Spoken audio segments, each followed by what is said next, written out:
All right. First video. All right, we're gonna read. As you can tell, this is an old front cover Rick Bible, but the pages are good.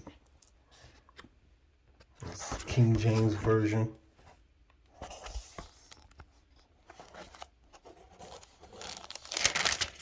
Oh yeah. We're gonna read this.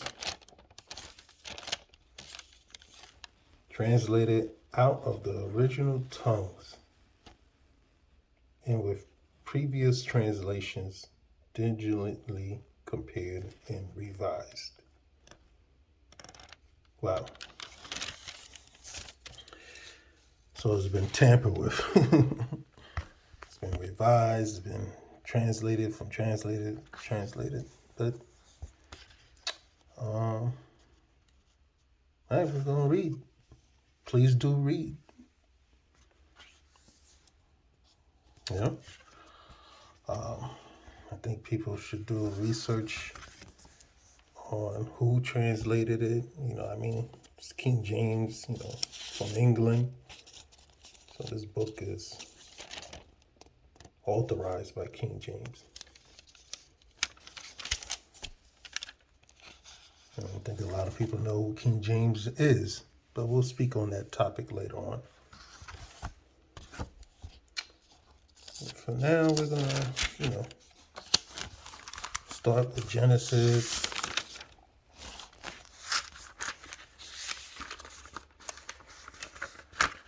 And we're gonna start from there. We're gonna read it, because people, preachers, they like to talk and dance and make you feel good, but they don't like to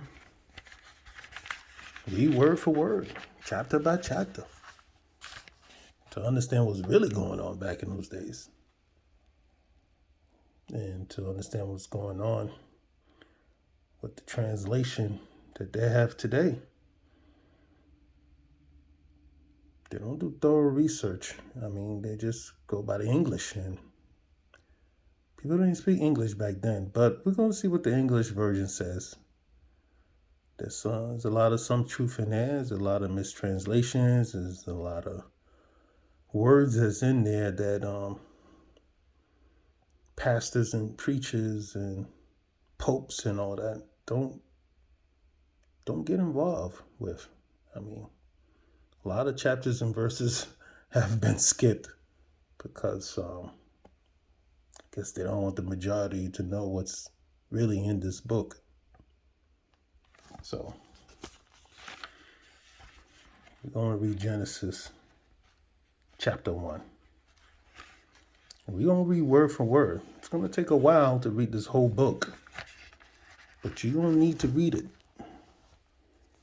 Because majority of followers don't read the whole book.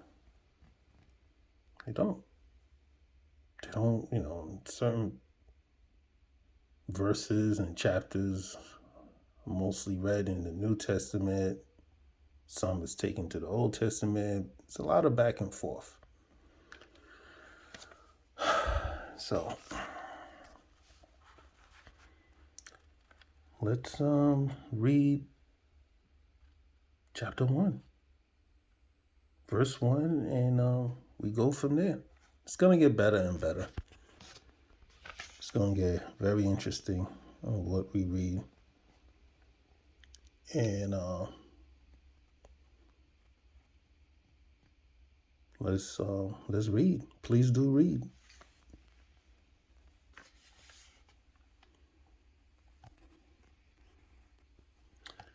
Get your Bible out. Then let's read chapter 1. Genesis chapter 1.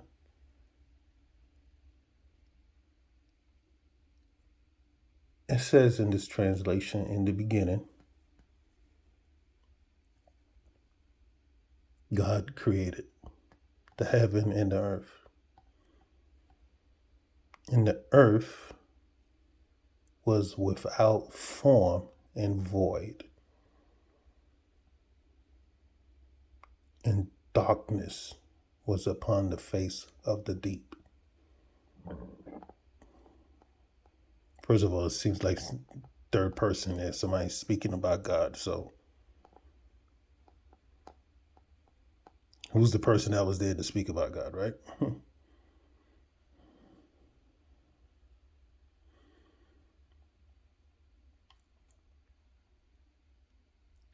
um, but I see, they give an explanation about Genesis on top here. I don't know if your Bible does that. It says, before we continue on chapter 1, let's go up here. Let me see what they say. The first part of Genesis focuses on the beginning and spread of sin in the world and accumulates in the devastating flood in the days of Noah. The second part of the book focuses on God's dealings with one man, Abraham, through whom God promises to bring salvation and blessings to the world.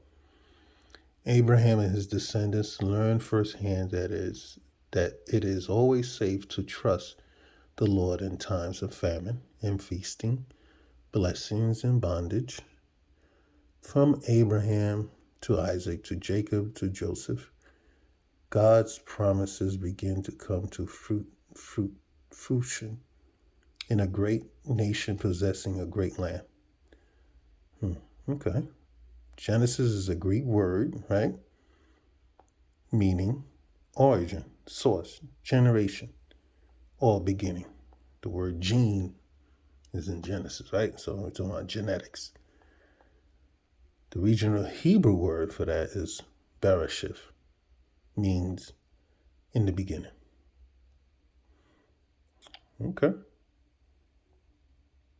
But you know how Greek and Hebrew, certain words have different meanings.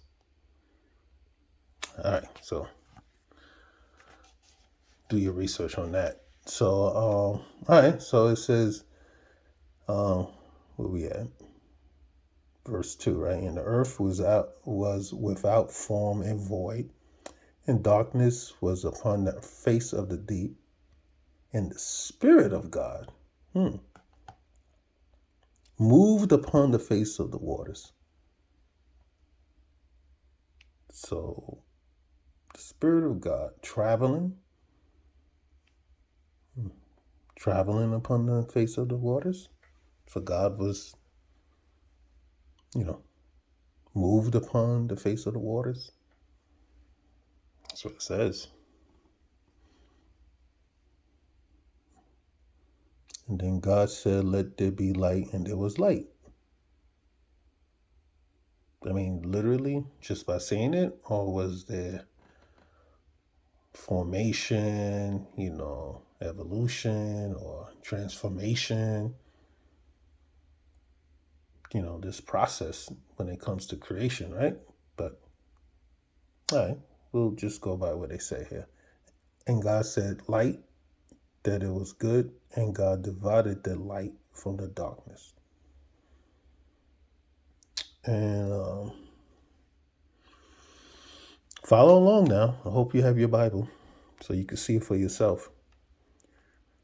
And God saw the light, that it was good, and God divided the light from the darkness. And God called the light day, and the darkness he called night. Okay. It seems like somebody's talking about God. Was that person there, or was God talking to himself saying that? Okay. And God said, let there be a firmament in the midst of the waters. Let it divide the waters from the waters. Well, if you can't see the words because I'm moving the camera and all that stuff. So, like I said, make sure you have your Bible. You read for we're in chapter 1. I'm going on verse 6 now. And God said, let there be a firmament in the midst of the waters, and let it divide the waters from the waters. Let it divide the waters from the waters. Okay. Firmament in the midst of the waters. He's talking about cloud, the atmosphere. Okay.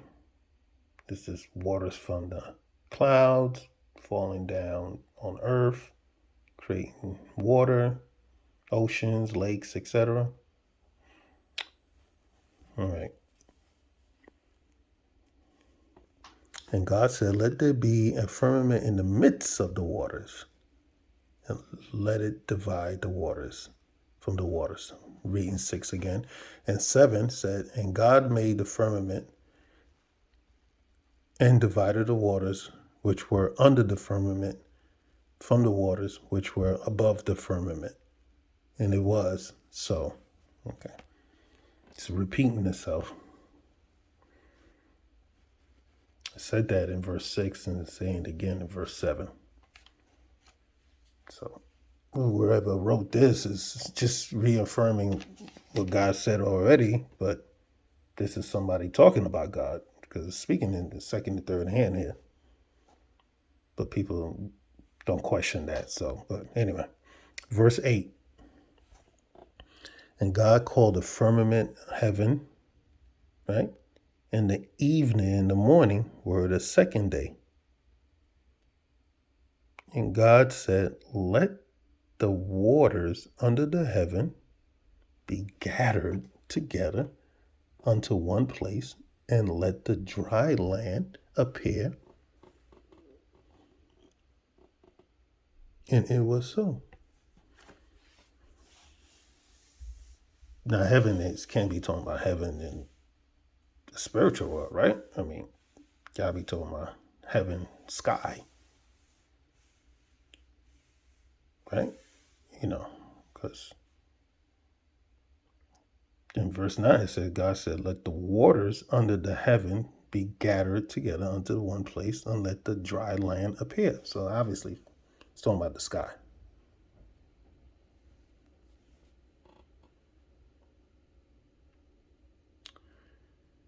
On earth. So think about that. All right. Think about what I just read, and what you think the heaven is. I mean, because in verse 8, he said, chapter 1, verse 8, and God called the firmament heaven. In the evening and the morning were the second day. I know everybody talking about going to heaven. Are you talking about going to heaven in the sky? On earth? The atmosphere? That's part of the earth? According to this right here, that's what God is saying. He called the firmament heaven.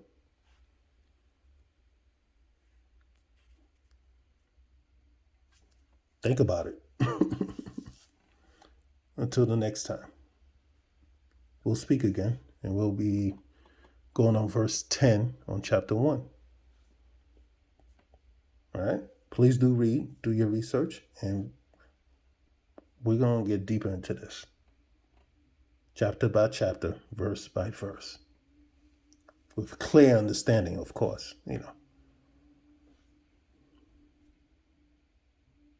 Thank you. Have a blessed day, a good day, and a good night. Good afternoon. Speak to you next time. Peace.